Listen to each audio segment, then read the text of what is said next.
ብዙ ሰዎች አሜሪካ የመካከለኛው ምስራቅ ፖሊሲዋን ተለውጥ ይሆን ወይ የሚል ጥያቄ ያነሳሉ። ኢራኖች በተደጋጋሚ ኢንሲስት ያደርጋሉ እንጂ ሆርሙዝ ስትሬት የኢራንና የኦማን ሉዓላዊ ቴሪቶሪ ነው። መፍትሄ ለመምጣት እንግዲህ የተወሰኑ ተቃርበናል በጣም በሚያሰጋ ተቃርበናል ካሉ በኋላ ወዲያውኑ ያፈርሱታል። ዓለም በዚህ ወቅት ያለችው በስርዓት ለውጥ ላይ ናት። ዘላቂ ተኩስ አቁም እንደማይሆን ብዙ ማሳያዎች አሉ።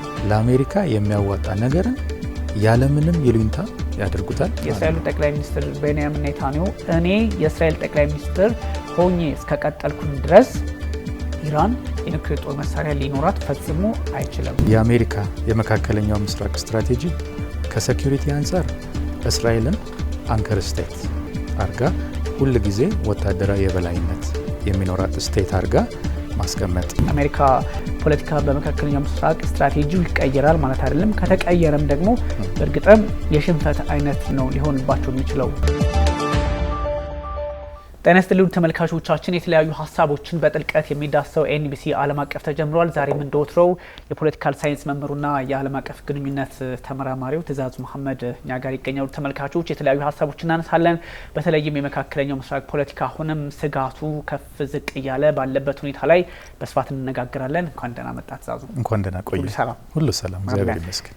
ጥሩ። እንግዲህ በጣም ከመካከለኛው ምስራቅ ለመውጣት ሙከራ እያደረግን ነበረ፣ ግን ተመልካቾች ቻችንም እዚሁ አካባቢ መቆየት ይፈልጋሉ። እኛም እዚህ አካባቢ የዓለምን ፖለቲካ የያዘ በመሆኑ በዛ ላይ ቀጥተኛ የፖለቲካም የወታደራዊም ቀጠናዊም ችግሮች አብሮ ትስስር ከኢትዮጵያ ጋር ያለው ጉዳይ የሆነ ከመምጣቱ አንጻር ጂኦፖለቲካሊ እኛም በዚህ በአፍሪካ ቀን በቀይ ባህር ፖለቲካ ያው በአልመንደብም አለ በቀይ ባህርም አካባቢ ብዙ ጥያቄዎችን የማንሳት የምናነሳ እንደ ዜጋም ስለሆነን እሱም ጉዳይ ጋር ቀጥተኛ ግንኙነት ያላቸው ሁኔታዎች እየተፈጠሩ ከመሆኑ አንጻርና ዓለምን በትልቁ ትኩረቷና የሚዲያዎች 70-80% የሚሆነው ትኩረት ያለው እዛ አካባቢ ስለሆነ አሁንም መካከለኛው ምስራቅ ላይ እንቆያለን። ከዛ በፊት ግን በጣም ዓለም ላይ መነጋገሪያ ጉዳዮችን እየተመለከትን ነበረ።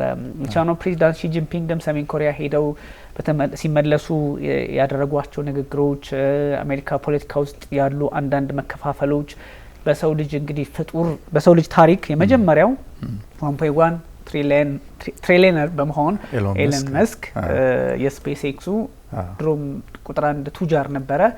አሁንም በደንብ ሰቅሎታል፣ ብሶበታል።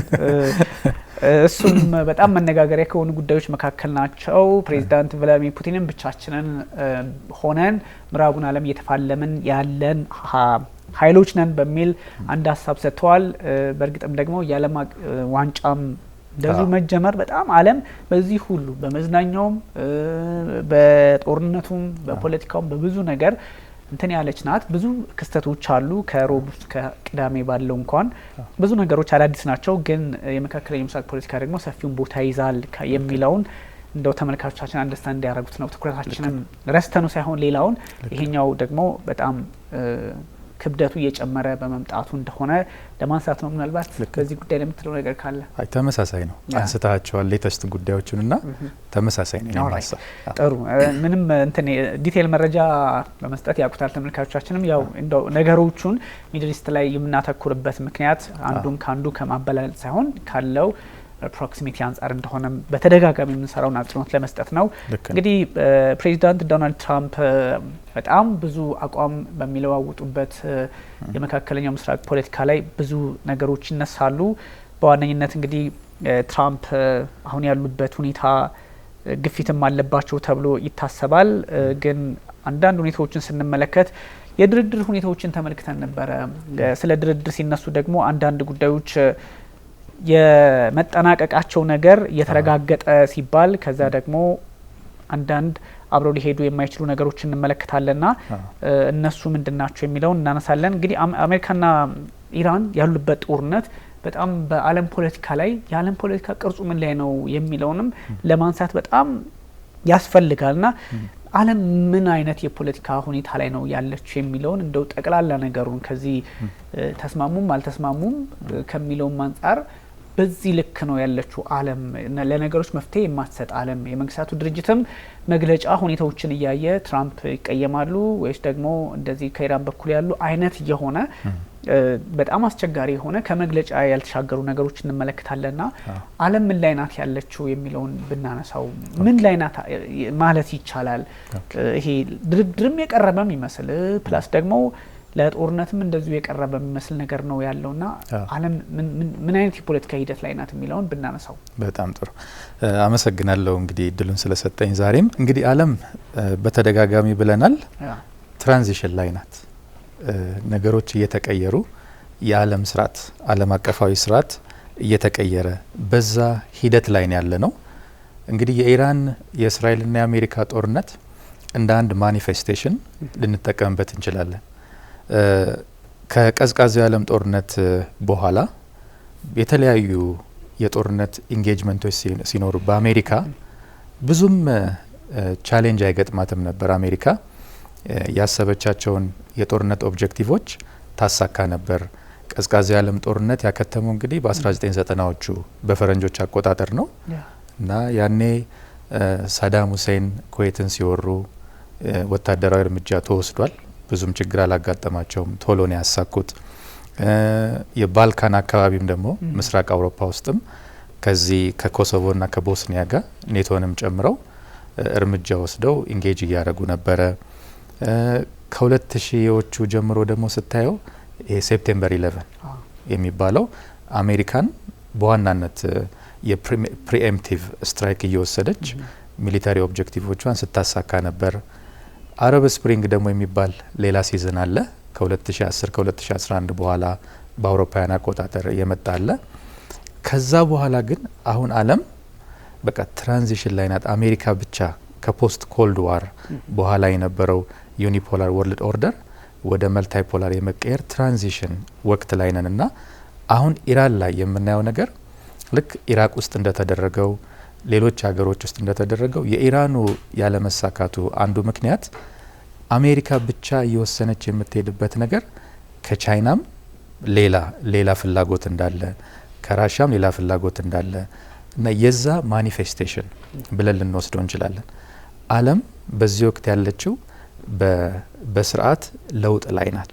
ከዩኒፖላር ወደ መልታይፖላር እየሆነችን ያለችው የኢራን ጦርነት ልክ እንደዛ ማሳያ ልክ አሜሪካ ሁሉንም አካባቢዎች እንደ ዓለም ፖሊስ ሁሉም ነገር እየተደረገ የሚሄድበት ዘመን አሁን ሌሎች ሀገራትም ሌሎች ሱፐር ፓወሮችን መጥተው ቼክ ማድረግ እንደሚችሉ እያየን ነው።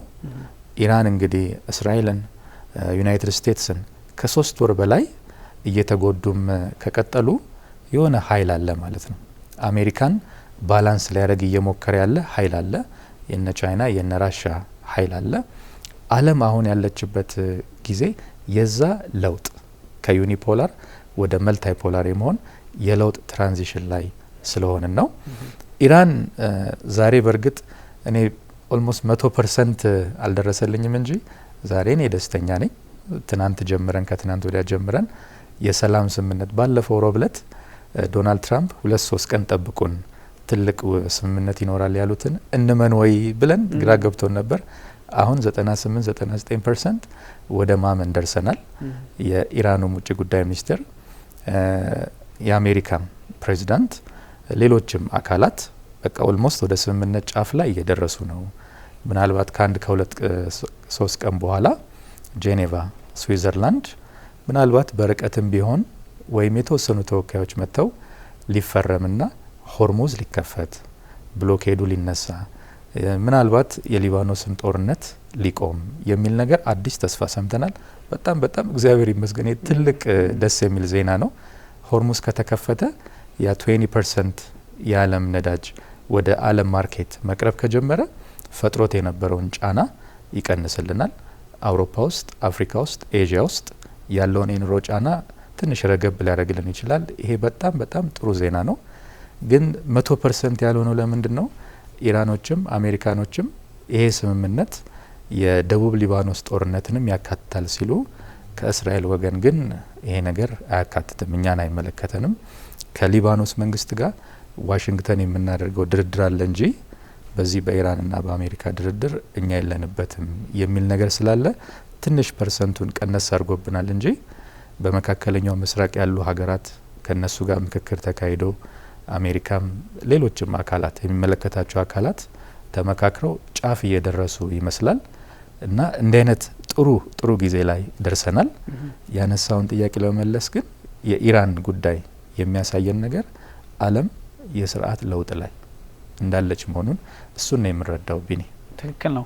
የዓለምን ቅርጽ በዛ ልክ ማየት እንድንችል የሚያደርግ ጉዳይ ነው። እንዳልከው ዳይሬክተሮቻችን እያሳዩን የነበረ አንድ ከዚህ ከሴትልመንቱ መፍትሄ ለመምጣት እንግዲህ የተወሰኑ ተቃርበናል በጣም በሚያሰጋ ተቃርበናል ካሉ በኋላ ወዲያውኑ ያፈርሱታል እና በጣም አስቸጋሪው ነገር እኔ እንደውም ከ80 እስከ 85 በመቶ የሚለው በጣም ዓለም አቀፍ ትሬንዱም እንደዛ አይነት ነገሮች እየተመለከትኩ ነበርና በእርግጥ አንተ እንዳልከው ኦልሞስት ጫፍ ላይ ደርሰናል። በጣም ክሎዝ ቱ ነው በጣም በተደጋጋሚ ያ ማለት እንግዲህ በሆነ አጋጣሚ ተፈርሞ የሚጠናቀቅ ነው። ምናልባትም እኛ ስቱዲዮ ስንወጣ ዛሬ የተወሰነ ትንሽ ቀደም ስላለን ነው እንጂ ነገሮች ተቀያይረው ልንመለከታቸው እንችላለን እና ትንሽ የሚያስቸግረው የነ ፕሬዚዳንት ዶናልድ ትራምፕ አቋም በሆነ ሰዓት ላይ ሊቀየር የሚችል ስምምነቱም ተፈርሞም ቢሆን ሊቀየር የሚችል በድርድር መሀል ከዚህ በፊት ያየናቸው ችግሮች ስለነበሩ በኦማን አደራዳሪነት እንዲሁም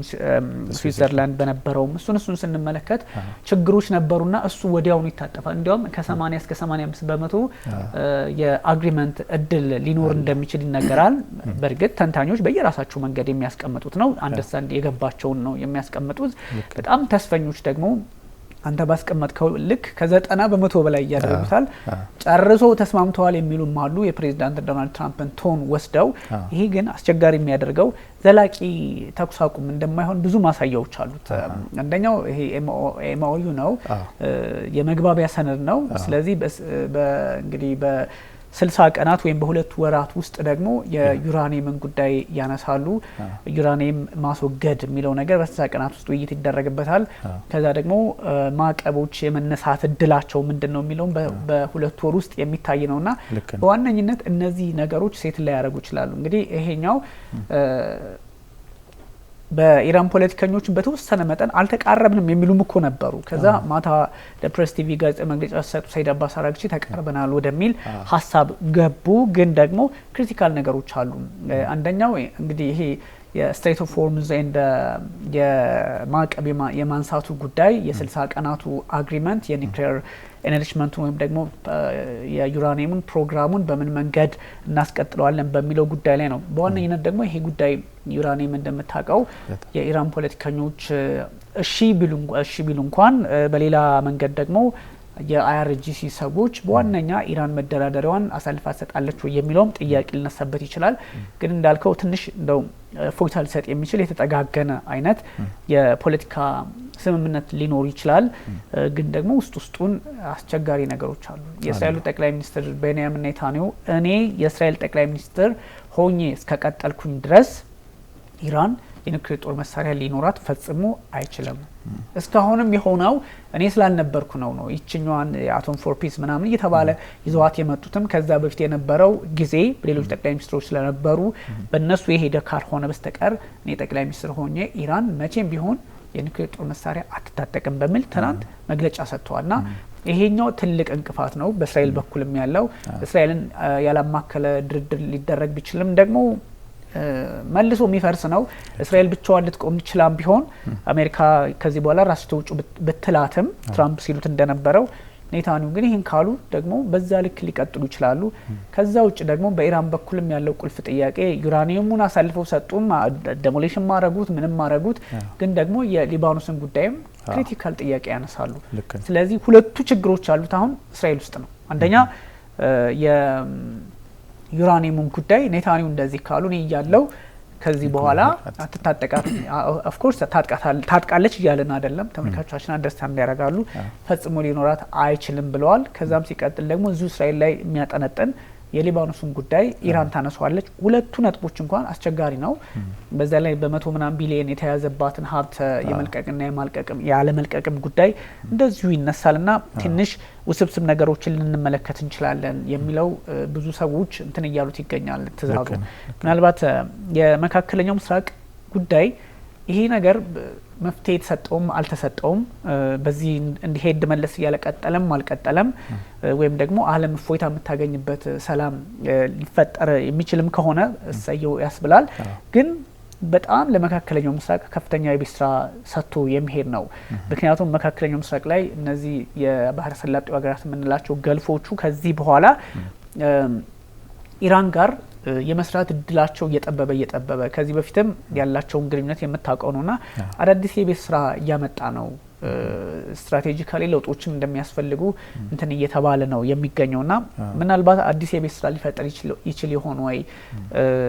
ገልፎቹ በተለይ እና አረብ ኤምሬቶች እና እነ ሳውዲ አረቢያ ያለባቸውን ያው ልዩነት እናውቃለንና ከኢራን ጋር ያላቸው ግንኙነት እየከፋ ሊሄድ አይችልም ወይ የሚለውን ብናነሳው ከንትኑ ጋር ይሄ ከሰላም ስምምነቱ ይሄ ከሜሞራንደም ኦፍ አንደርስታንዲንጉ ብንነሳ እንዳልነው ያው ከእስራኤል ጋር የሚገናኙ ጉዳዮች አሉ።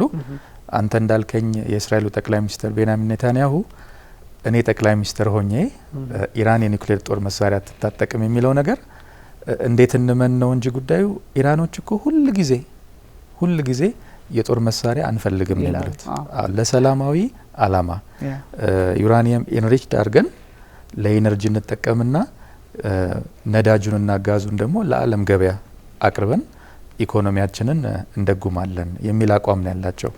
በዚህ አይለያዩም እኮ እስራኤልም ኒውክሌር ጦር መሳሪያ ኢራን እንዳትታጠቅ ይላሉ፣ ኢራኖችም አንፈልግም ነው የሚሉት።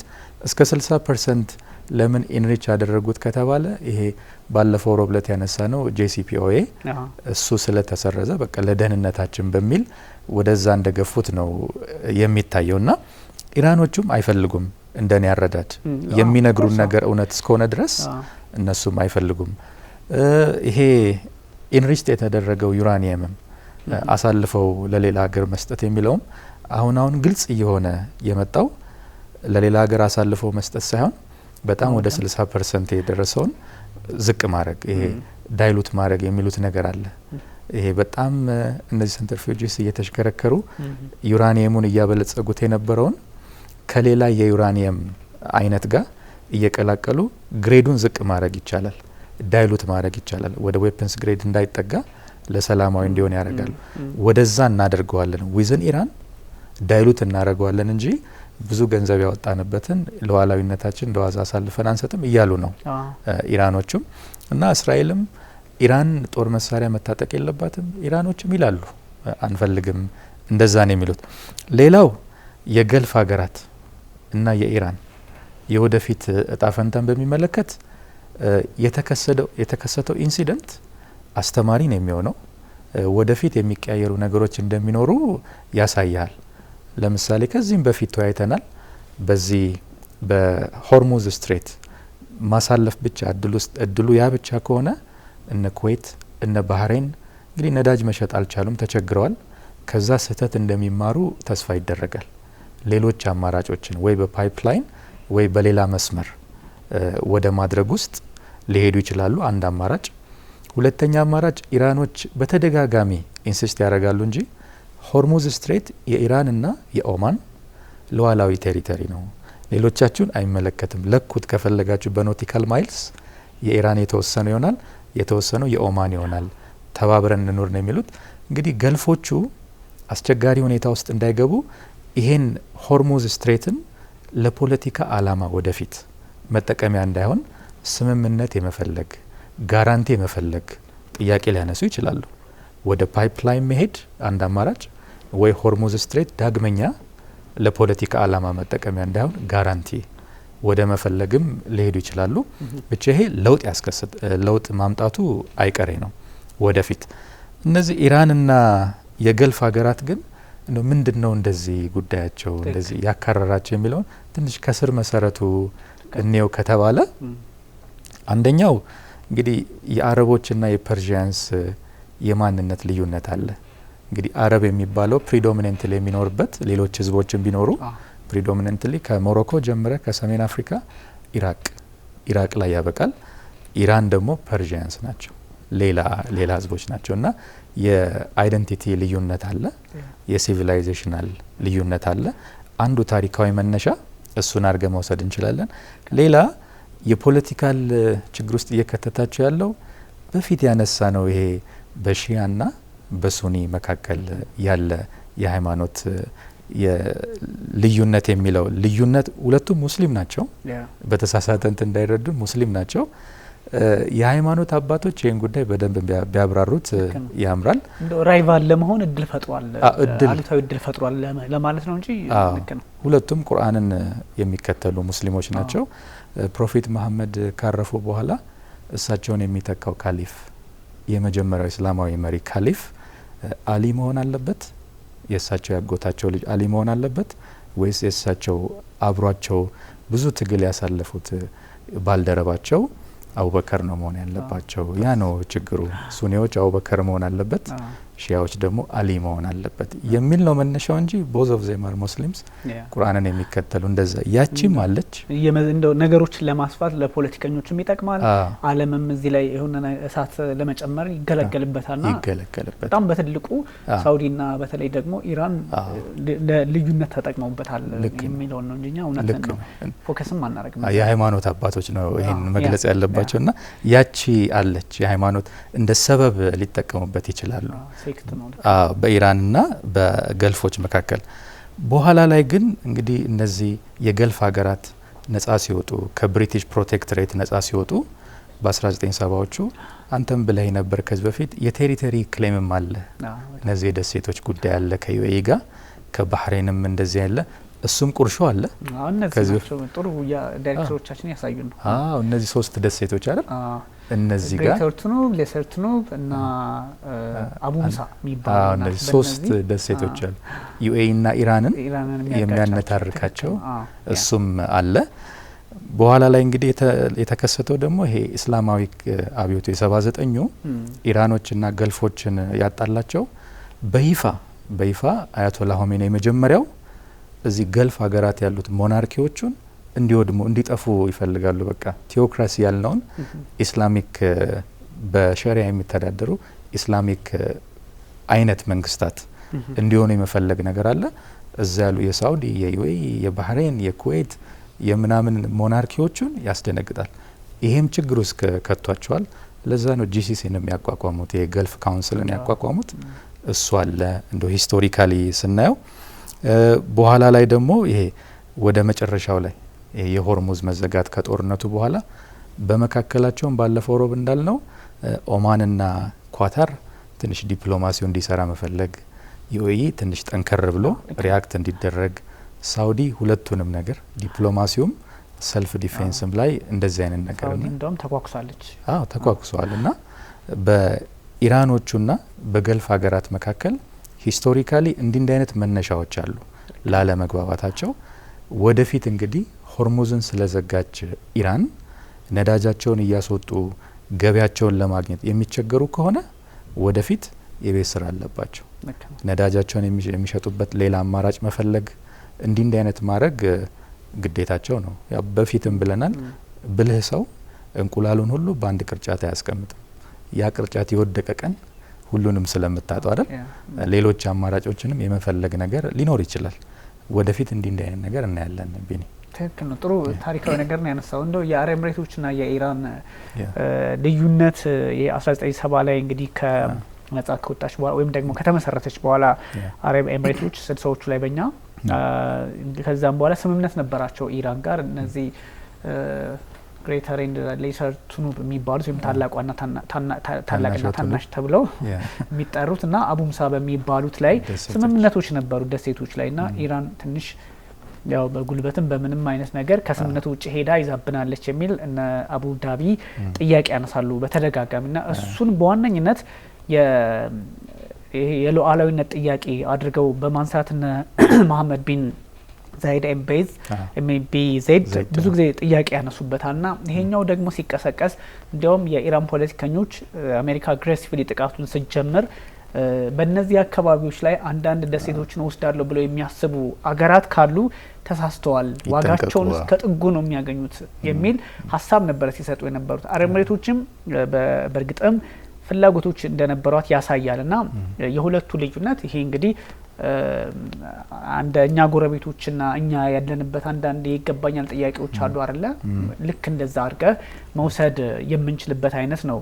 ልክ ግብጽ ደግሞ በእርግጥ እሷ በማያገባት ነው በጣም ኦቨር ፍላጎት ነው የሷ ለኛ ያላትን አመለካከት ያህል እና ደግሞ አሁን እኛም ኢትዮጵያውያንም በዚህ ልክ ግብጽ ከመጣች እኛስ ቢሆን የሚል አይነት ጠንከር ያለ አቋም እንደምናራምደው አቡዳቢና ቴህራን በዚህ ልክ የሚተሳሰብ አይነት እንትን አላቸው። ይሄ ሲባል ቅድም አሁን አንዳንድ ጉዳዮችን ስታነሳ ሂስቶሪካሊ የትኛውም ሀገር ልዩነት ሲፈጠር እንደ ምክንያት የሚያነሳቸውን ነገሮች በማንሳትና እነዚህ ወደቦች ላይም እነዚህ አካባቢዎች ላይም ያው የተሰባሰቡት እንደምታዩ ሆርሙዝ ሰርጥ ላይ አይደለ ሁሉም እነዚህ አካባቢ ያሉት ሆርሙዝ ላይ ደግሞ እንደነ ሀርግ የተሰኙ ደሴቶች በጣም ወሳኝ ደሴቶች ኢራን ከ90% በላይ የሚሆነው ነዳጇን ወደ ኤክስፖርት የምታረግበት በጣም በሚሊተሪ በከፍተኛ ደረጃ ከሚጠበቁ ደሴቶች መካከል አንደኛው ሀርግ ነች እንደምታውቀውና ሀርግ የምትጠበቅበት ምክንያት ደግሞ ፕሬዚዳንት ዶናልድ ትራምፕ የመውሰድ ፍላጎትም ይቺ ደሴት ማለት ነውና ሲያሳዩ ነበረ። ከዛው ቀጥታ ወደ ሆርሙዝ ሰርጥ ነው የሚገቡት እና እዚህ አካባቢ ላይ ሁለቱ ትንቦች አሉ። ሀርግ አለ እነ ጋሽም ደሴት ባለፈው በደንብ ያወራናቸው አሉ በተደጋጋሚ የተመታው እነዚህን ሁሉ ስትመለከታቸው በጣም ወሳኝና ቁልፍ ቦታ ነው። ሆርሙዝ ሰርጥ ይሄ ለመተላለፊያው ገሸም እንደምትመለከተው እዛው ሆርሙዝ ላይ ነው ያለችውና እዛ ላይ ሆናም ነው የምትተኩሰው ኢራን ሲያስፈልጋት እና እዚህ አካባቢ ላይ ያለው ክሪቲካል ቦታዎች አይላንዶቹ፣ ወደቦቹ፣ ደሴቶቹ የኢራንን ህልውና ጭምር የሚያስቀምጡና የሚተልሙ እየሆኑ በመምጣታቸው ነው አረብ ኤሚሬቶችም ትኩረት ወደዚህ አካባቢ ታረጋለች። እንግዲህ ሌሎቹም ሀገራት በተለያየ መንገድ ጥያቄያቸውን እያነሱ ይቀጥላሉ የሚለውን ስታነሳው ምናልባት ጠላት ፈጥሮ ከመሄድም አንጻር ይሄ ጦርነት አደገኛ ነው የምንለውም ለዛ ነው። ቅድም ያነሳናቸው ይሄ የሃይማኖታዊ የሚመስሉ ነገሮች በጣም የምዕራቡ ዓለም ፖለቲከኞችም በደንብ እዛ ላይ እንዲሰሩ ልዩነት እንዲመጣ ማድረግ በዛ ላይ ደግሞ ስልጣን ላይ ያሉት እንደነ መሐመድ ቢን ሳልማን ወይም ደግሞ የሳቸው አባት የቀደሙት እነሱ ኢራን በመካከለኛው ምስራቅ ላይ ስትራቴጂካሊ ሀያል የሆነች በመምጣቷ የማይካደው ሆናባቸዋለች። በዚህ በጦሩ በሚሳይሉ በመናም በቴክኖሎጂ አደገኛ ሆነ እና እሱን ስትራቴጂካሊ በመስጋት ልዩነት በመፍጠርና ገልፎቹንም ወደ መሰብሰብ ለዛም ነው የገልፍ ሀገራት ብዙ ምክንያት አለ ገልፍ ሀገራት የተቋቋሙበት ካውንስሉ ሳውዲ ሪያድ ነው መቀመጫው። አንተ ያልከውንም ሰርቭ ያደርጋል ኢራንን ታክል ያደርጋል። ኢራንን ብቻ አይደለም ባለ 22 መቀመጫውን አባል ያለው አረብ ሊግ እሱንም በራሱ ታክል የሚያደርግ ነውና እነ ግብጽ እንዲያውም የሚነጫነጩበት ነው። በእርግጥ አረብ ሊግ መስራታውም እንደምታውቀው በእንግሊዞች አማካኝነት በሁለተኛው ዓለም ጦርነት እዛ አካባቢ ያለውን ለመያዝ ያለው ፖለቲካ ለመያዝ ደጋፊ ለማግኘት የመሰረቱት ነው። እነ አልሲሲ ደግሞ ያረጀ ያፈጀ የመንግስታቱ ድርጅት ሳይቀር መቀየር አለበት በሚባልበት ጊዜ እነሱ ተቸክለው እዛው ይዘው ቀጥለዋል። አረብም ያልሆነውን ይዘውታል እስከዚህ እና አስቸጋሪ ነው እሱ ብዙም ባንሄድበትም እና ጂሲሲ ግን ቲፒካሊ ሰርቭ የሚያደርገው ገልፍን ነው በደንብ በዓለም ፖለቲካ ላይ ትልቅ ሚና ያለው ሁሉም ነዳጅ ያመርታል ወሳኝ ናቸው። እሱንም ታሳቢ ያደርጋል የሚለውን ለማንሳት ነውና ብዙ ነገሮች ይታያሉ። ግን በጣም ይቅርታና የእንትኑ ይሄ ስምምነቱ ተደርሷል ጨርሰዋል ብለው እስካሁን ባለ ሁኔታ መረጃ ሲወጡ እየተመለከቱ ነበረ። እንደዛ አይደለም እንግዲህ እኛ ስንወጣ ነገሮች ተቀይረው ምናምን ካልሆነ በስተቀር እስካሁን ተቃርበናል ነው። ግን በተቃርበናል መካከል ደግሞ የማይቀመሱ ነጥቦች አሉ። አንዱ ከተነካ 100% ፈረሰ የሚያስብል አይነትም ስለሆነ ነውና የቀጠናው ጉዳይ በዛ ልክ ይታያል ነው እና ምናልባት እዚህ ላይ ሀሳብ ካለ ልክ ነህ። የኢራኑም እኮ ውጭ ጉዳይ ሚኒስቴር ምንድነው የሚሉት እየተስማማን ደርሰናል፣ ለሰላም እንዲህ ተቀራርበን አናቅም፣ በደንብ ቀርበናል እያሉ ነው። ግን ኮንዲሽናሊ የሚቀየር ነገርም ካለ ይቀየራል። ይሄ የሀገራት የዲፕሎማቶችና የፖለቲከኞች ስምምነት እንጂ እግዚአብሔር ቃል አይደለም። ሰው መቀየር ካለበት ይቀየራል እያሉ ነው። ግን እንትኑን ስታየው ይሄ እንዳለ ትሬንዱን ስታነበው ለምሳሌ ዶናልድ ትራምፕ ምንድነው የሚሉት ኦልሞስት በቃ ወሳኝ የመካከለኛው ምስራቅ ሀገራትን ዱአዊ ያለው ቱርክ፣ ዩኤኢ፣ ሳውዲ፣ ግብጽ፣ ጆርዳን ብዙዎቹ ጋር ደቡብ ፓኪስታን፣ እስራኤል ጋር ሁሉም ጋር ዱአዊዬ ከእስራኤል የተለየ እንትን በስተቀር ከደቡብ ሊባኖስን በሚመለከት ካለው በስተቀር አብዛኛዎቹ ደስተኞች ናቸው። ከፓኪስታን ጎን ሆና ኳታር በአሁኑ ደግሞ የበለጠ ኢንጌጅ አርጋ የተሻለ ሰክሲድ አርገዋል እና ጫፍ የመድረስ ነገር አለ እና ደግሞ ይሄ ምን መሰለ ሜሞራንደም ኦፍ አንደርስታንዲንግ ስለሆነ ወደፊት እኮ ለውይይት የሚመቻች ሜዳ መፍጠር ነው እንጂ ገና ስምምነቱ አለቀ ማለት አይደለም። ቢያንስ ይሄ ሜሞራንደም ኦፍ አንደርስታንዲንግ ግን የሚያመጣው እፎይታ አለ፣ መርህ ነው፣ መደላደል ይፈጥራል። እዛ ላይ እየተደራደሩ መቀጠል ይቀጥላሉ። ልክ ነው። እና ግን ይሄ መደላድሉ ራሱ የሚቀንስልህ ችግር አለ። ለምሳሌ ጦርነቱን አሁን በሲዝፋየር ያለውን ጦርነት ማክተም፣ ሁለተኛ ደግሞ ሆርሙዝ ስትሬት በኢራንም በአሜሪካም የተዘጋውን እሱን ካስከፈተ ራሱ ትልቅ ድል ነው ይሄ ራሱ። ከዛ በኋላ እንግዲህ እየተነጋገሩ በኒውክሌሩ ጉዳይ በሌሎችም በፋይናንሻል ጉዳይ ይሄዳሉና አሁን ሜሞራንደም ኦፍ አንደርስታንዲንግ ብቻ ስለሆነ ለመግባባት እድል አለ። ግን ሲዝፋየርም አካሂደው ጦርነቱ ቀጥሎ ያውቃል። ሜሞራንደም ኦፍ አንደርስታንዲንግ የመፍረስ እድል ሊኖረው ይችላል። ግን እየተሳተፉ ያሉ አካላት አሁን ሞር ኢንተረስትድ ናቸው። የኢኮኖሚ ጫናውም ደግሞ ኦል ኦቨር ዘ ወርልድ አፌክት አድርጓል። አሜሪካም አሁን ኢንፍሌሽን እኮ ባለፈው ከ3 አመት ያላዩትን 3.8 ደርሷል ብለን አሁን 4.2 ገደማ ደርሶባቸዋል። ይሄም የፖለቲካ ብሎ ሲያበሳጫቸው ነበር። እና ይሄም ችግር ይፈጥራል እና ሁሉም አይፈልጉም። እንግሊዝ አካባቢ የኑሮ ጫና ምናምን እየፈጠረ ነው እና ቢሊየንስ ኦፍ ዶላርስ ቢሊየንስ ኦፍ ፓውንድ ዩሮ እያስወጣቸው ስለሆነ ምዕራፉ እንዲዘጋ የመፈለግ ነገር ስላለ ቢያንስ ሜሞራንደም ኦፍ አንደርስታንዲንጉን ተፈርሞ ከዛ በኋላ ደግሞ በኢራን ኒውክሌር ፕሮግራም ጉዳይ እየተደራደሩ እንደሚሄዱ ያ ስለሆነ እየሄዱበት ያለው የመሳካት እድሉ ከፍተኛ ነው ብዬ እገምታለሁ።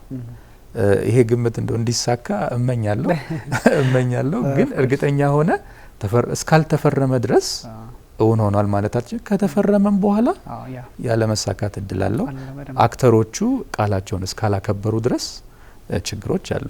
የሁለቱ ባህሪ ደግሞ አለ። የሁለቱ ባህሪ በቃ የማይካድ የአሜሪካን ባህሪ አለ፣ በተለይ በፕሬዚዳንት ትራምፕ አማካኝነት ያለው ባህሪ አለ። ኢራንም በራሷ መንገድ አትንኩኝ ባይ ሀገር ሆናባቸዋለች። እሱ ነው እንዲያውም በመካከለኛው ምስራቅ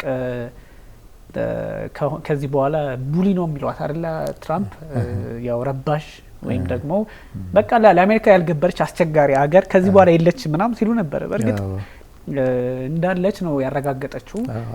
የኢራን አቅም በጣም ዓለም ያየበት ነውና ቅድም እንዲያውም በተደጋጋሚ የምንላቸው የአዲስ የዓለም ስርዓት አካሄዶች ማንም በማንም ላይ እንደፈለገ ሆኖ አያልፋትም የሚል አይነት እየሆነ መጥቷል። እንዲያውም በዚህ ጦርነት ላይ አንተና እኔም ኦፍ ሪከርድ ብዙ ጊዜ የምናወራቸው እስራኤል ናት ተጠቃሚ የሆነችው፣ ምንም ጥያቄና መልስ የሌለው። የእስራኤል ዲፌንስ ሲስተም ተፈትኗል። መመታት እንደምትችል ኢራን አረጋግጣለች። እሱ እንዳለ ሆኖ ግን ጋዛ ውስጥ ያለውን የቦታ ማስፋፋት የመሬት ማስፋፋት ስትመለከተው ከ50 በመቶ በላይ ነበር የቆሙት፣ 60 በመቶ ያደርሱታል። 70 በመቶ እንዲሆን ከዚህ በፊት ጠቅላይ ሚኒስትር ቤንያሚን ኔታንያሁ አዘዋል። በጥቂት ጊዜ ያደርጉታል፣ እሱ ግልጽ ነው። በደቡባዊ ሊባኖስም ደግሞ በጣም ወደ 20 ኪሎ ሜትር የሚሆን የሎው ላይን ተሰምሯል። እሱ ሜዲትራኒያን ባህር ወስዶ የሚከት ነው። ብሎክ 9 ብሎክ 8 የሚባሉ 10 ብሎክስ አሉ። የጋዝ ፊልድ ቃና የሚባል የጋዝ ፊልድ እንደ እንትን ነው፣ እንደ ፕሮጀክት ነው። በሱ አማካኝነት የሚሰሩ ስራዎች አሉ። እሱን ሜዲትራኒያን ባህርን በሊባኖስ በኩል ያለውንም እሱ ድረስ የማገናኘት በመሬቱ ትክክል ወደ ባህሩም ገብተዋል። በቃ ወስዳ እዛ ግጥም ያለ የእንትን ስራ ትሰራለች እና እንዲያውም የእስራኤል ታላቋን እስራኤል የመመስረት የነ ጠቅላይ ሚኒስትር ቤንያሚን ኔታንያሁ ፕሮጀክት አንዱ አካል ተደርጎ ነው ትንታኔ የሚሰጠውና ይሄ ሀብትንም ከመውሰድ ወይም ሪሶርስን ከመውሰድ 2022 ላይ ስምምነት ነበራቸው። ያኢር ላፒድ ነበሩ ያኔ የሻቲድ ፓርቲ መሪ ናቸው። አሁን ጠቅላይ ሚኒስትር በነበሩበት ሰዓት የተደረገ ስምምነት ነው። ያው ኔታንያሁ መጡ። የኔታንያሁ ሊኩድ ፓርቲ ብዙን ይሄ አይቀበሉትም፣ የሚቀበለውም አይደለም። ይሄኔ ስትመለከተው እስራኤል እዛ አካባቢ ያሉትን እስከ ዌስት ባንክም ያው የምታውቀው ነገር ነው። ዌስት ባንክ የሚባል የለም፣ ጁዳ እንደ ሰማሪያ ነው ብለው ነው የሚወስዱት ኔታንያሁ እሱን የማሳካታቸውን እድል ወደዚህም ወደዛም እየሰፋፉ ሄደዋል እና ከዛ አንፃር ልንወስደው እንችላለን እንጂ ከዛ ውጭ ሊባኖስ ላይ በቃ እስካሁን በጣም ከባድ የሚባል ጥቃት ነው። ታየር የሚባለው አካባቢ ከተማው ነው ከተማው የዩኒፊል የመንግስታቱ ድርጅት የሰላም አስከባሪ ወታደሮች ሳይቀር ህይወታቸው ይጠፋል፣ ይገደላሉ፣ ደን መግለጫ ይወጣል። እንዲህ ነገር ነውና አግሬሲቭሊ እስራኤልም በደቡብ ሊባኖስ ጥቃቷን እስከቀጠለችበት ድረስ ስምምነቱ እንደማይሄድ አንደኛ ማሳያ እሱ ሊሆን ይችላል እና የዩራኒየም ጉዳይ አንተ ባልከው ቴክኒካሊ በጣም እየተስማማ የሚያስኬዳቸው ነገር አለ። ግን ትራምፕ የሚናገሩት ይሄ በቃ አቦሊሽ ማድረግ ደሞሊሽ ማድረግ ማጥፋት ይሄ ሚሊታሪ ቃል ነው እሱ የሚጠቀሙት። በእርግጥ ፕሬዚዳንት ዶናልድ ትራምፕ እሱ ስላለ መካረሩንም ሊያሳይ ይችላል ከሚለው ነው እና ምናልባት ትእዛዙ ይሄ በጣም ሆርሙዝ ላይ ሲዘጋ ሰዎች የሚያስቡት ሆርሙዝ ተዘጋ ሲባል ከሶማሊያ ከዚህ እኛ ካለንበት አፍሪካ ጫፍ አንስቶ እስከ 2000 ኪሎ ሜትር ያለውን ርቀት ሰው ያስብና ይማሩቅ ነው ይላል። አንድ ሚሳኤል ስንት ኪሎ ሜትር ነው የሚመታው? አሁን የእስራኤል የኢራን ብዙ ሺዎች ይሄዳል 300 ደርሳለች ባለፈው እና ይሄ ሰርጥ መዘጋት 20% ብቻ አይደለም የዘጋው ነዳጁን ነው ለዛው ሌሎች ነገሮችንም ዘግቷል። ከዛ እዚህ 20% ላይ ሲዘጋ ወደ ህንድ ውቅያኖስ ማለፍ በህንድ ውቅያኖስ በኩል አድርገ ወይም ደግሞ በደቡብ አፍሪካ ጫፍ ዞር በአትላንቲክ ኦሽን የምትሄድበትን ያው መሬት እንደዚህ ስትገጠም ደግሞ ያ ዞሮ ይመጣ ይለ ልክ እንደዚህ ይሄ ሰፍቶ ነው የሚይዘው አስበዋል። እና እዚህ ላይ ትንሽ ሐሳብ ብትሰጥበት ልክ የሆርሙዝ ችግር እዛ ጋር ብቻ ጫፍ ላይ እንዳልሆነ እንደሚያሳይ አዎ አይበቃም እዛ ጋር አያቆም። አንደኛ የሚሳኤል ቴክኖሎጂዎች ርቀት በጣም በብዙ ሺህ የሚቆጠር መሄድ ጀምረዋል። አንድ ሁለት ደግሞ ፕሮክሲዎቹስ እንዴት ድረስ አለ? ፕሮክሲዎቹ እዚህ አካባቢ ባብል መንደብ አለ፣ ሀውቲዎቹ አሉ። በዛ በኩል ደግሞ ከዚህ በፊትም ብለነው ነበር ሐማስ ሲግኒፊካንትሊ የመዳከም እንትን ይኖራል እንጂ ዊዝን ጋዛ ገና አላከተምም። ሐማስስ የሜዲትራኒያን እንቅስቃሴ ምን ያደርግ ይሆን? ዩኔቨር ነውና ሰፊ እንትን አለ እንዳልከው የሆርሙዝ ጉዳይ እቺ 20% ብቻ ሳይሆን ሰፊ ነው ካለው የቴክኖሎጂ አቅም አንፃር ካለው የፖለቲካ የሚሊታሪ ፕሮክሲዎች አንፃር በጣም ሰፊ ነውና መፈታቱ በጣም ኢምፖርታንት ነው። በጣም ወሳኝ ጉዳይ ነው። ምናልባት ደግሞ ላለመፈታት እንኳን ችግር ሊሆን የሚችለው የእስራኤል ጉዳይ ያልነው ነገር እንትን የሚባል ነገር አለ ቢኒ በፖለቲካል ሳይንስ በህግም ዴፋክቶና ዲጁሪ የሚባል ነገር አለ። ጥሩ ሐሳብ ነው። እንደዛ ነገር አለ። አሁን ዴፋክቶ እውነታው ሐቁ ፋክቱ የሚያሳየህ ነገር አለ። ዲጁሪ ደግሞ ከህግ አንፃር በህግ የምታገኘው መብት ይሆናል። እስራኤል ከኦክቶበር 7 በኋላ ዲጁሪ እንግዲህ ጋዛ ለፍልስጤሞች ዌስት ባንክ ለፍልስጤሞች የሚለው ህግ እንዳለው ነው። ዴፋክቶ ብታየው ግን በቃ ወደ 60% ምናምኑ ጋዛ ራሱ በእስራኤል እጅ ነው ያለው። ዌስት ባንክን ብታየው በጣም ብዙ ሴትልመንትስ አሉ። እሱም ራሱ እንትናል የገሊላ ከፍታዎች ራሱ ሲሪያ ውስጥ ከዛ በላይ ከገሊላ ከፍታዎች በላይ የመስፋፋት ነገር አለ። የጎላን ሃይትስ ከዛ ሰፍቶ ሄዷል። በ67 በስድስቱ ቀን የተያዘው ጎላን ሃይትስ ብቻ ሳይሆን የሲሪያ እርስ በርስ ጦርነት በኋላ ከዛም ሰፋ ያለ ኤሪያ ይዟል። የሴኩሪቲ ዞን በሚል ተይዟል። ከዛ እሱን ለመጠበቅ ደግሞ ወደ ደቡብ ሊባኖስ በብዙ ኪሎ ሜትሮች የሚቆጠሩ ወደ ውስጥ ተገብቷል። ከመሬቱ መሳ ለመሳ ደግሞ የባህሩንም ያንንም የሚያዝ ነገር አለ እና ዴፋክቶ ስታየው እስራኤል እየሰፋች በእጇ ብዙ ቴሪቶሪ አለ። ዲጁሪ ግን ደቡብ ሊባኖስ የሊባኖሳውያን፣ ዌስት ባንክ ከህግ አንጻር የፍልስጤሞች፣ ጋዛ እንደዚህ እንላለን። ዲጁሪው እንደዛ ነው። ዴፋክቶ ግን እስራኤል በጣም እየሰፋች መጥታለች። ግሬተር ኢዝራኤል የሚባል ኮንሴፕት አለ። ባለፈው ሮብ ነው የዛሬ ከዛ በፊት ፈረንሳይ ሊባኖስን ስታቋቁም የግሬተር ሊባኖን ብላ የተወሰነውን ኤሪያ ብቻ ሳይሆን ሌሎችንም ጨምራ ነው አሁን ያለችው ሊባኖስ ስታብሊሽ ያደረገችው ፈረንሳይ። ልክ እንደዛ በእስራኤል ፖለቲከኞችም በአንዳንዶቹ ግሬተር እስራኤል የሚል ኮንሴፕት አለ። በብዙዎቹም ሊሆን ይችላል። በእርግጥ ያ ኮንሴፕት በቃ ከአባይ በሁለቱ ወንዞች እስከ ኤፍራጥስ ነው ከኤፍራጥስ ከአባይ የሚለው አለ። እንደዛ አለ። አስቸጋሪ ነው በጣም። ይሄ ነገር እዚህ ነገር ውስጥ አሉበት ወይ ተብለው ኔታንያሁ አንዴ ተጠይቀው ነበር። አዎ ብለዋል። አዎ አለሁበት እንደዚህ ነገር አለ እና ዴፋክቶ እየሰፋች መጣለች። ይሄ መስፋት ችግሩ ስለተከሰተ ለሴኩሪቲ ፕሮቴክሽን ነው ወይስ የግሬተር እስራኤል ኮንሰርን ነው? ጊዜ የሚያሳየን የሚሆነው። ዲጁሪው ግን ደቡብ ሊባኖስ የሊባኖስ እያለ ነው የሚሄደውና የእስራኤልን ጉዳይ በዲጁሪና በዴፋክቶ ኮንሴፕቶች በሀቅ መሬት ላይ ያለውን ጉዳይና ከህግ አንጻር ያለውን በማየት መረዳት እንችል ይሆናል። የሆርሙዝ ጉዳይም እንዳልከው በዛ ብቻ አያከትም። ልክ ነው። ይሄ እኛ እንደዚህ አይነት ሀሳብ የምንሰጠው ፋክቱን ነው ያለውን ሀቅ ምንድነው ያለው የሚለውን ነው እንጂ እንግዲህ እኛ ፈጥረን ወይ ምናምን አይደለም። እንዳልከው አሁን እንደዚህ አይነት ሀሳቦች ሲነሱ እኛ ሀገር ላይ ያለውን የምታውቀው አይነት ስለሆነ ኦብቪየስሊ ጠቅላይ ሚኒስትር ቤንያሚን ኔታንያሁ በተደጋጋሚ የሚያነሱት ነገር ወንድሜ ዮናታን ኔታንያሁ እሱ የሞተው ለእስራኤል ብሎ ነው። ኢንቴቤ ዩጋንዳ በዛ ኦፕሬሽን ኢንቴቤ በሚለው ማለት ነው። በሱ ነው ህይወቱን ያጣው። አባቴም ለእስራኤል ምስረታና ለእስራኤል ከጽዮናዊ አንጻር ማለት ነው ከጽዮናዊነት አንጻር ማለት ነው ብዙ የሰራ ነው። እኔም ደግሞ ብቸኛው ጠቅላይ ሚኒስትር እስራኤል ውስጥ የተወለዱ ቴልአቪቭ ለዛውም ብለው የሚያስቡ ናቸውና በጣም በታላቁ እስራኤልን በታሪክም እንግዲህ በእነሱ እምነትም ታልሙድ ነው አይ ቲንክ ታልሙድ በሱም አማካኝ በብዙ ነገሮች ታላቁ እስራኤል አሁን ያለችው ብቻ ነች ብለውም አይወስዱም። ደቡብ ሊባኖስም የገቡበት ብቻን በቂ ነው ብለው አይወስዱም። የጎላን ተራሮችን በቂ ነው ብለው አይወስዱም። ብዙ ቦታዎች ላይ ጥያቄ አላቸውና እንዳልከው ብዙ ነገሮች አሉ የሚነሱ። አብርሃም ለእግዚአብሔር ቃል የገባለት ሰፊ ነው ነው የሚሉት።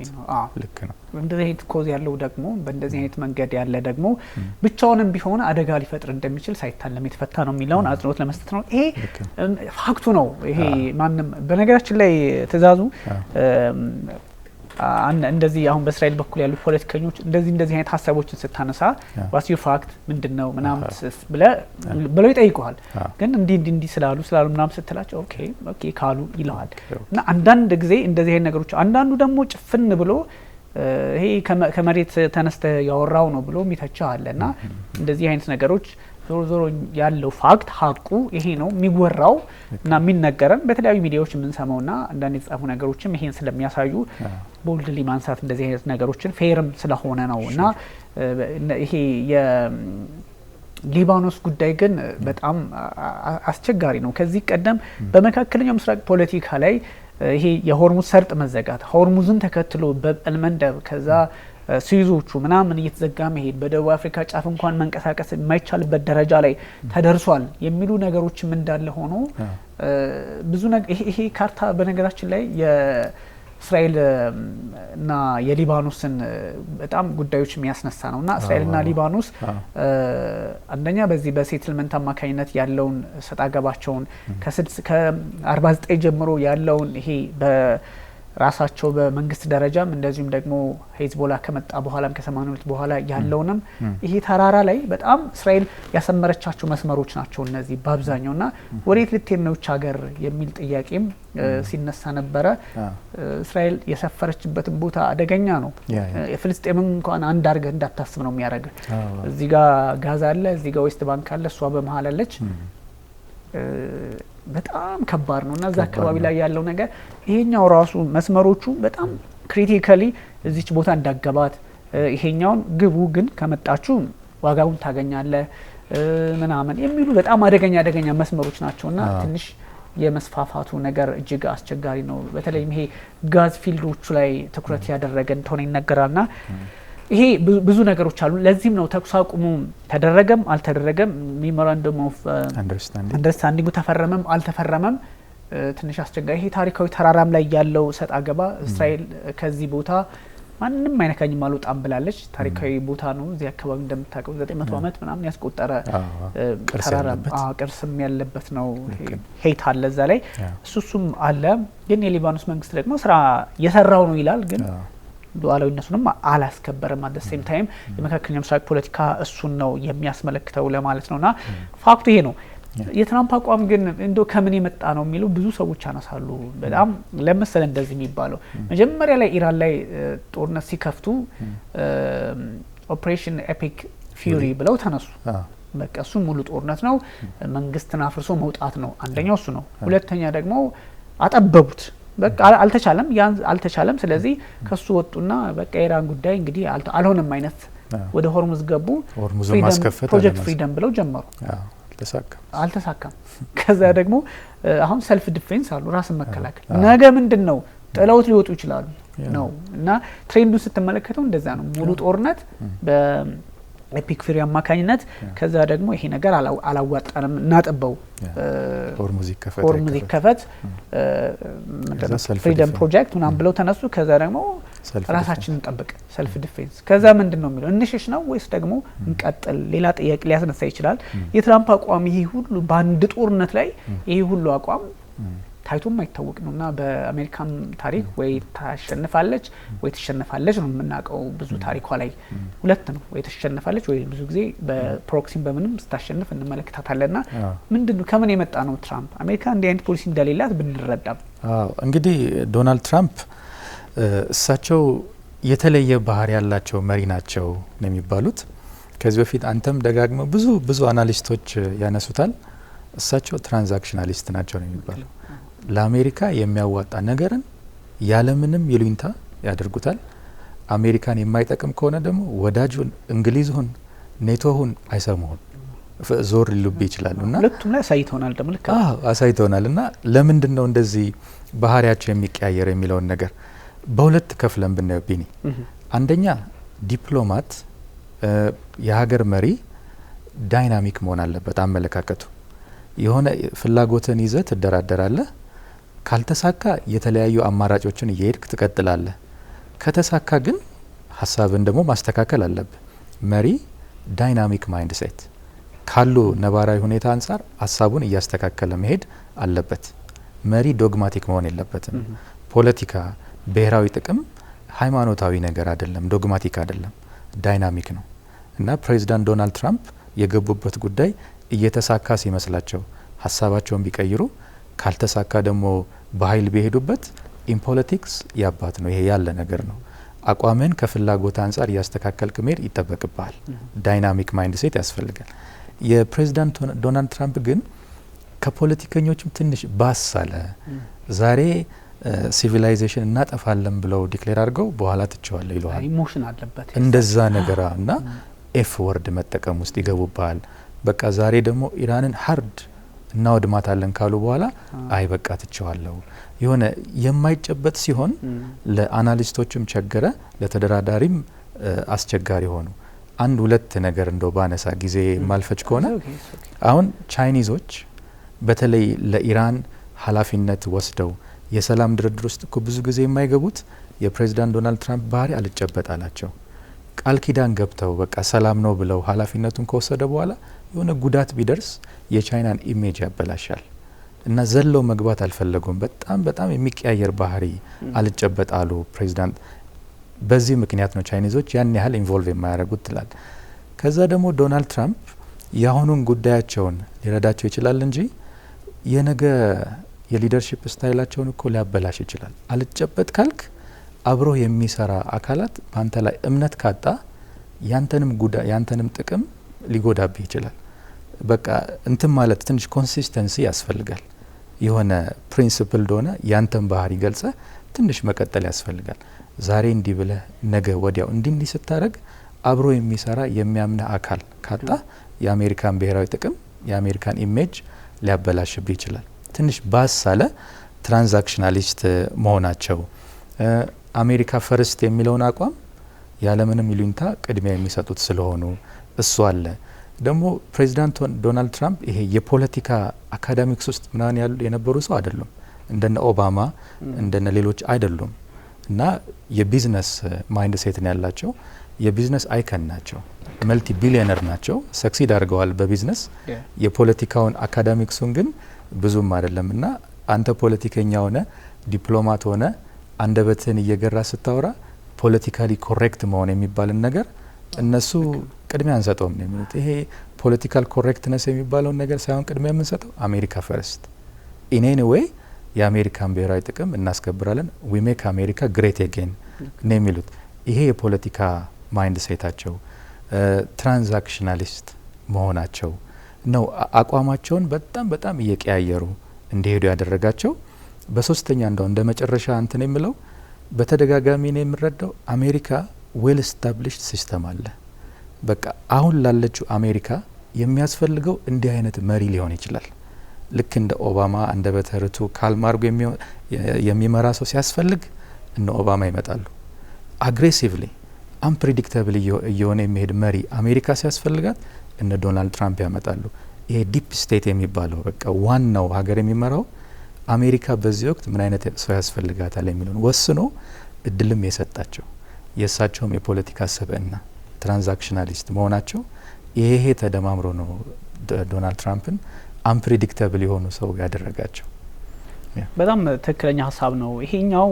እንዳልከው አሜሪካ ያው ብዙ ነገሮች በምርጫም ሂደት ላይ የምንመለከታቸው አሉና የአሜሪካ ምርጫ ላይ እንደምታውቀው አብዛኞቹ ስቴቶች ግዛቶች ማን ምን እንደሚያሸንፍ ሪፐብሊካን የት ቦታ ላይ ትልቅ ቦታ እንዳላቸው ይታወቃል። የትኛው ግዛት ላይ እንደሚያሸንፍ ዴሞክራቶቹ ይታወቃል። ግን ደግሞ አሉ በጣም በየጊዜው የሚቀያየሩ ከአምስት እስከ ሰባት ስዊንግ ወይም ደግሞ ሞገደኛ ነገር ናቸው። አንዴ ዲሞክራት አንዴ ሪፐብሊካን ይሆናሉ ወዲያ ይላሉ። ከፈለገም የሆነ ኢንዲፔንደንት የሆነ ኃይል ለኮንግረስ ሊልክ የሚችሉ በጣም እንትኖች ናቸው ስቴቶች ናቸው።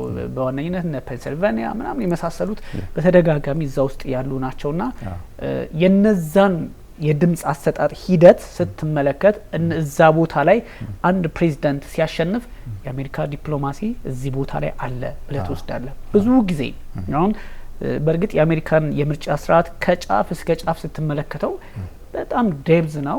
ፕሬዚዳንቱ እንዴት ነው የሚመረጡት? አብላጫ ድምጽ አግኝተ አንተ 80 ምናምን ሚሊዮን አግኝተ 50 ሚሊዮን እኮ አግኝተ ልታሸንፍ ትችላለህ። አንተ ትንሹን ቁጥር በ20 ሚሊዮን ተበልጠህ ሁሉ ኤሌክቶራል ኮሌጅ የሚል ሲስተም አለ። እሱ ሲስተም አለ። በዛ ላይ ደግሞ ብዙ በየመሃሉ የሚሰሩ ነገሮች አሉና እንዳልከው እነዚህ የአሜሪካ እነዚህ አደገኛ ሞገደኛ ለማንም የማይገብሩ ዴሞክራቶችም ሪፐብሊካንም ያልሆኑ ስዊንግ ስቴት የሚባሉት እነሱ ላይ አንድ ፓርቲ ሲያሸንፍ ሪፐብሊካን ወይ ሁለት አይደሉም መቼስ ኢንዲፔንደንቶቹ አንድ ላይ አብረው የሚሄዱ ናቸው ከሞር ዴሞክራቶች ጋር ይሰራሉ። እዛ ላይ ስታሸንፍ ወይ ዴሞክራት አሁን ፔንሲልቫኒያ ላይ ወይ ዴሞክራት ወይ ሪፐብሊካን ሲያሸንፍ አሁን ደግሞ ጭራሽ ሁሉንም ነው ፕሬዚዳንት ዶናልድ ትራምፕ ያሸነፉት ሁሉንም ስዊንግ ስቴቶች የማንም ያልሆኑትንና እሱን ስትመለከት ምን ይደረጋል? አሁን ዲፕ ስቴት ያልካቸው የአሜሪካ ፖሊሲ ምን መሆን አለበት፣ የአሜሪካ ፖሊሲ ከእስራኤል አንጻር ምን መሆን አለበት፣ ከራሽያ ምናምን ብለው የሚወስኑ በጣም ቁልፎቹ እነሱ እነዛ ስቴቶች ላይ ስራ ይሰራሉ ነው ባጭሩ።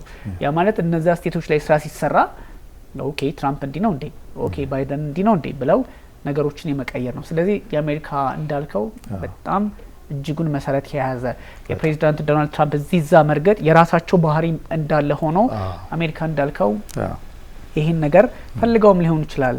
ምክንያቱም አሜሪካ በተወሰነ ጊዜ ግን አንድ መረጃ ስመለከት ነበረ ተኝታ ነበረ። እነ ቻይና እየመጡባት ነበረ፣ ሊያልፏት ነበረ። እርግጥም ነው ትራምፕ መጥቶ አሁን 295 ቢሊዮን የአሜሪካ ዶላር የንግድ ደፍሲት አላቸው። ቻይና የንግድ ልዩነት አላቸው። ቻይና ትርፍ ታገኝባቸዋለች በዛ ላይ ትሬድ ሰርፕለስ አለ። ሰርፕለስ አላት። የጉድለት አይደለም የሚባለው አሜሪካ ጉድለት አለባት። ቻይና ደግሞ የተሻለ 295 ቢሊዮን ዶላር ይሸጣሉ አሜሪካ ውስጥ ተጠቃሚ ናት። በቃ የተሻለ ማለት ነው። እና እሱን ስትመለከተው ትራምፕን የመሰሉ መሪ መጥተው እዚህም እዛም አደፈራርሰው 201 ቢሊዮን አድርሰውታል ባለፈው አመት እንኳን ካልኩሌት ሲደረግ በአንድ አመት የፖለቲካ ስራቸው። ስለዚህ እውነትም ማስፈልገው ሊሆን ይችላል እንደ ትራምፕ ያለው። በዛ ላይ አስንቀዋታል የሚሉም አሉ። ኦፍ ኮርስ ሊያስንቋት ይችላሉ። ግን ትራምፕ መተው ቻይና ላይ እንደዚህ አይነት እርምጃ ሩሲያ ላይ ያለውን አቋማቸውን ባያለሳልሱት ወይ ለቀየር ባያረጉት ሩሲያ ምን ላይ ልደርስ ትችል ነበር? ኢራን ላይ ደግሞ እንዲህ አይነት አደጋ ይዘው ባይመጡ እውነትም ላትታጠቀው ትችላለች ወይ የሚል ጥያቄ በብዙ መንገድ ታነሳለ እና ጥሩ ነጥብ ነው ያነሳውና ብዙ ሰዎች አሜሪካ የመካከለኛው ምስራቅ ፖሊሲዋን ተለውጥ ይሆን ወይ የሚል ጥያቄ ያነሳሉ። እኔ አይ ዶንት ቲንክ ግን አሁን ለምሳሌ ከእስራኤል ጋር ያላቸው ግንኙነት እንዲህ ማለትን ሲመለከቱ ሰዎች የመቀየር ነገር አለ ይላሉ። እንዴት ነው የምትቀይረው የሚል ጥያቄ ይነሳል። ግን ኦፍ ኮርስ መካከለኛው ምስራቅ ላይ ዋጋ እየከፈለች ነው። ከዛ አንፃር ብዙ ነገሮች ሊፈጠር ይችላል። እውነት ስትራቴጂ የሚያስቀይር ነገሮች ይፈጠሩ ይሆን መካከለኛው ምስራቅ ላይ? እኔም አይመስለኝም፣ የሚቀየር አይመስለኝም። ምንድነው እንግዲህ የአሜሪካ የመካከለኛው ምስራቅ ስትራቴጂ ከሴኩሪቲ አንፃር እስራኤልን አንከር ስቴት አርጋ ሁል ጊዜ ወታደራዊ የበላይነት የሚኖራት ስቴት አርጋ ማስቀመጥ፣ የእስራኤልንም የአሜሪካንም ጥቅም የምታስከብር አንከር ስቴት ያው 3 ቢሊዮን ዶላር በየአመቱ ለወታደራዊ ድጋፍ ይሰጣል። እዛው አሜሪካን ሀገር ያሉ መሳሪያ አምራቾች ሌተስት የሆኑ መሳሪያዎችን ወደ እስራኤል ይልካሉ። ይቺ አንከር ስቴት መሆኗ የሚቀየር አይመስለኝም። ይሄ ስትራቴጂ አይቀየርም።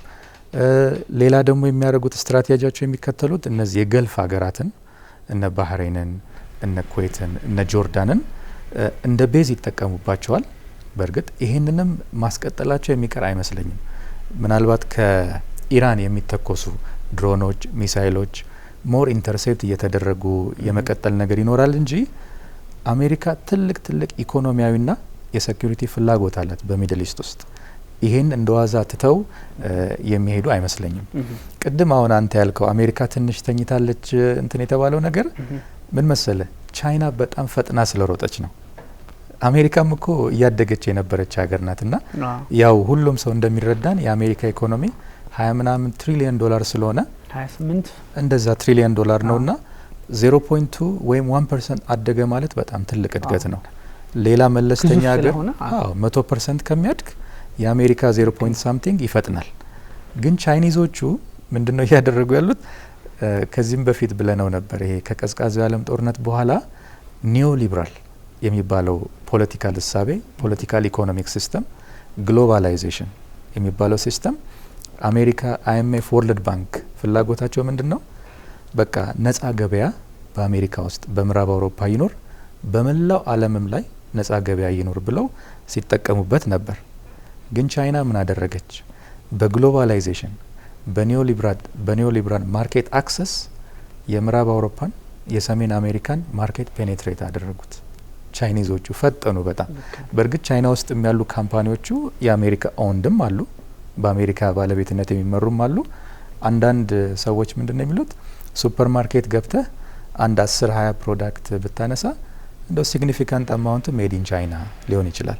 ዚስ ማች ፔኔትሬት ሲያደርጉ ነው ዶናልድ ትራምፕ ከ10 ምናምን አመት በፊት በቃ ችግራችን ቻይና ናት እያሉ በተደጋጋሚ ይወቅሳሉ።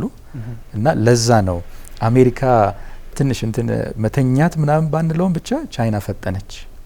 ቻይና እየፈጠነች ፔኔትሬት ስታደርግ የኢንካም ዴፊሲት የማርኬት ዴፊሲት ሲያጋጥም ያ አንገብግቧቸው ቻይና እየተጫወተችብን ነው፣ በከረንሲያቸው በእንደዚህ የተጫወቱብን ነውና እስከ መቼ እንበዘበዛለን ብለው አግሬሲቭሊ የሚሄዱ መሪ ያስፈልጋሉ።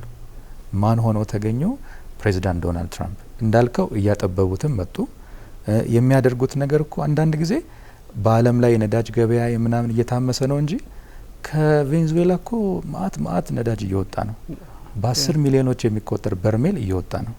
እና ለአሜሪካ እየጠቀሙ ነው ያሉት። እና ይሄ ቅድም ያልነው ነገር አሜሪካ ውስጥ የሚካሄዱ ነገሮችን እንደ ዋዛ ባናያቸው በጣም 50 አመት 100 አመት ስትራቴጂካሊ የሚያስቡ አመራሮች፣ ባለሙያዎች ያሉበት ሀገር ነው። እና የምናየው እዚህም እዛም ተፈልጎ ሊሆን ይችላል። እንደዛ አይነት ስብዕና በአሁኑ ወቅት የአሜሪካን ኢንተረስት ሰርቭ የሚያደርግ ከሆነ እድል ይሰጠዋል እንጂ አሜሪካን የሚያክል ሀያል ሀገር እንደ ዋዛ የኮማንደር ኢንቺፍነቱን ስልጣን የኒውክሌር ቁልፍ የሚይዘውን ሰውዬ እንደ ዋዛ ዋይት ሀውስ አያስገቡትም። እና ይሄ ያለ ስትራቴጂካሊም ብዙም ሽፍት ላይኖር ይችላል። ኢዝራኤል አንከር ስቴት ሆና መቀጠሉ አይቀርም። በሌሎች በገልፍ ሀገራትም ቤዞቻቸውን እንደ ዋዛ ፑል አውት የሚያደርጉ አይመስለኝም። ኢራኖች ይውጡልን ይላሉ፣ የሚሳካ አይመስለኝም። እና ስትራቴጂያቸው ጥቅም ስላለው እንደ ዋዛ የሚቀይሩት አይመስለኝም። ቢኒ ምናልባት እነዚህ የገልፍ ሀገራት ላይ ያለው ትንሽ በአሜሪካ እንጠበቃለን ስሜት የመቀነስ ነገር ሊኖር ይችላልና ከሱ አንጻር አሜሪካ ስትራቴጂዋን ባቀይርም ገልፎቹ የራሳቸውን ስትራቴጂ ሊቀይሩ ይችላሉ። እዛ አካባቢ ራሳቸውን በማጠናከር አሜሪካን እንደ ሺልድ ከመጠቀም ይልቅ ራሳችንን እናጠናክር የሚል አሜሪካን በሌላ እንደው መቼም ከሷ ይወጣሉ ተብሎ አይታሰብም። እሱ እንዳለ ሆኖ ግን የራሳቸውን ኃይል ከመመስረት ከማጠናከር አንጻር ጂሲሲዎችም እንደ ጂሲሲ በራሳቸው መንገድ የመሄድ ነገር በዚህኛው በኩል ትንሽ ጥፋት ሊኖር ካልቻለ በስተቀር አሜሪካ እንዳልከው ዓለም ላይ ያሏትን የጦር ሰፈሮች እንኳን አንዱን መቀነስ አትፈልግም። ምንም እንኳን ፕሬዚዳንት ዶናልድ ትራምፕ ከተመለከትካቸው በአውሮፓ ያሏቸውን ወታደሮች መቀነስ አንዳንድ ነገሮች ቢኖር ከውጭ አንጻር ነው እንጂ እሳቸው ቦታውን ካለመፈለግ ወይም ደግሞ እዛ ላይ ያለውን የወታደራዊ ስትራቴጂ ከማጣትም አይደለምና አንዳንድ ጉዳዮች ከዛ አንጻር ይታያሉ። ግን ምናልባት ትራምፕ ደጋግመው እንደሚሉት አርት ኦፍ ዘ ዲል ወይም ደግሞ የማደራደር የማሸማገል ጥበብ የሚል አንድ ኮፕሮዲውሰር ሆነው የጻፉት መጽሐፍ አላችሁ አለ 90ዎቹ አካባቢ ላይ እሱን በጣም በተደጋጋሚ ያነሱታል። እና እንግዲህ የስምምነት ጥበቡ ምን ላይ ነው ያደራዳሪነት ወይም ደግሞ የጥበባቸው ምን ላይ ነው እስከሚል አድርሶናል። የሆርሙዝ ሰርጥ ጉዳይ እንግዲህ ሆርሙዝ በዓለም ፖለቲካ ላይ ያለ ሆኗል። የአሜሪካና የኢራን ጦርነትን ብቻ የምንመለከትበት አይደለምና እነሱ ጉዳዮች ስትመለከታቸው የአሜሪካ ፖለቲካ በመካከለኛው ምስራቅ ስትራቴጂው ይቀየራል ማለት አይደለም። ከተቀየረም ደግሞ በእርግጥም የሽንፈት አይነት ነው ሊሆንባቸው የሚችለው እንጂ እንደ አሜሪካ ፍላጎትና እንደ ፖለቲከኞቻቸው ሚድል ኢስት ላይ ብዙ ሀብት ያለበት ነው። ሲቀጥል ደግሞ ሁሉንም አካባቢዎች ለመቆጣጠር እንደው ሀብቱን እንኳን እንቶ የቬንዙዌላ ይበቃናል ወደ ኪዩባም ኦፍ ኮርስ ነዳጅ የላትም እንጂ ያሉትን ነገሮች መጠቀም እንችላለን ፊታችንን ወደዛኛው ሄሚስፌር እናዞራለን ቢሉም እንኳን ያኛውን ለመጠበቅ መካከለኛው ምስራቅን አሳልፈ ከሰጠ እንደነ ሩሲያ ያሉ ሀገራት በኢራን በኩል ገብተው ይስፋፋሉ። ያው የዩኤስኤስአርና የዩኤስ ዘመን ወይም ጊዜ እንዲመጣ ሊያደርግ ይችላልና በቀላሉ የሚተውትም አይደለም ነው። እንደው ምናልባት ጠቅለል ያለ ሀሳብ የመጨረሻ ሀሳብ ካለ በዛሬ እኔ ጠቅለል ያለ ነገር እንግዲህ ስንወጣ የተቀየረ ነገር ካለ ቼክ እናደርጋለን እንጂ ይሄ አሁን ወደ ጫፍ እየሄደ ያለው ድርድር እንደው ቢሳካ ትልቁ ምኞቴ እሱ ነው። ኢኮኖሚካሊ ትልቅ ጥቅም ስለሚያመጣልን እስራኤልም እንግዲህ በዶናልድ ትራምፕ በሳቸው አማካይነት ተመካክረው ከኔታንያሁ ጋር የደቡብ ሊባኖስ ጉዳይ እንደው የሆነ ፈርቢዝ ምኞቴ ነው። እንደማጠቃለል ለምንችለው በቃ እቺ ጥሩ ተስፋ ያየንበት የሜሞራንደም ኦፍ አንደርስታንዲንግ ቢሳካ ጥሩ ነው። ከዚህ ከተሳካ ደግሞ አንድ ትልቅ ራስ ምታት ከቀነሰ ከእስራኤልና የሊባኖስን ደግሞ ቀስ እያሉ የማስኬድ እድል ይኖራል ብዬ አስባለሁ። እንዲሳካ መመኘት ነው። ሌላ ነገር የምለው የለኝም። ናይስ አመሰግናለሁ። ለዛሬሽ አመሰግናለሁ። ታንክ ዩ።